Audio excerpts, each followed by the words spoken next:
Videoya geçmeden önce, lütfen beğenerek ve abone olarak, destek vermeyi unutmayın. Teşekkürler. New Mexico Üniversitesi'nden Profesör Marta Desmond toplu kuş ölümlerinin nedeninin, henüz bilinmediğini ancak kuşların, Kaliforniya eyaletindeki orman yangınları ya da, havaların aniden soğumasından ötürü ölmüş olabileceğini belirtti. Eyaletteki biyologlar, daha geniş çaplı araştırma yürütebilmek adına, halktan gördükleri kuş ölümlerini bildirmelerini istedi.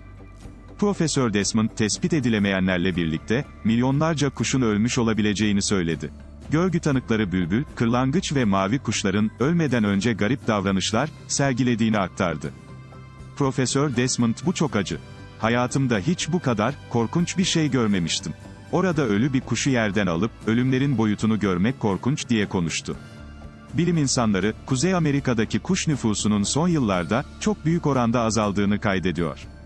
Yeni sonuçlanan bir araştırma, Kuzey Amerika ve Kanada'daki kuş popülasyonunun, son 50 yılda %30 azaldığını ve Amerika kıtasının kuzeyinde 1970'e kıyasla, 3 milyar az kuş olduğu ortaya koymuştu.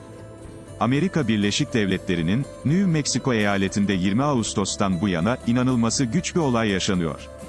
Şu ana kadar gökten binlerce ölü kuş yağdı, aralarında ötleyen, mavi kuş, serçe ve karatavuk gibi türlerin de bulunduğu, kuşların göç yolunda oldukları sırada, öldükleri saptandı. Eyaletin farklı bölgelerinden gelen ihbarlar üzerine, yetkililer harekete geçti. Kuşlar incelemeye alındı. Kuşların neden öldüğü, henüz kesin olarak belirlenemedi. Ancak biyologlar, Kaliforniya ve diğer batı eyaletlerinde, devam eden orman yangınları kuşların ölümüne, neden olabileceğini belirtiyor. İklim değişikliğinin sonucu olarak, ekolojik dengenin bozulması, etkilerini göstermeye devam ediyor.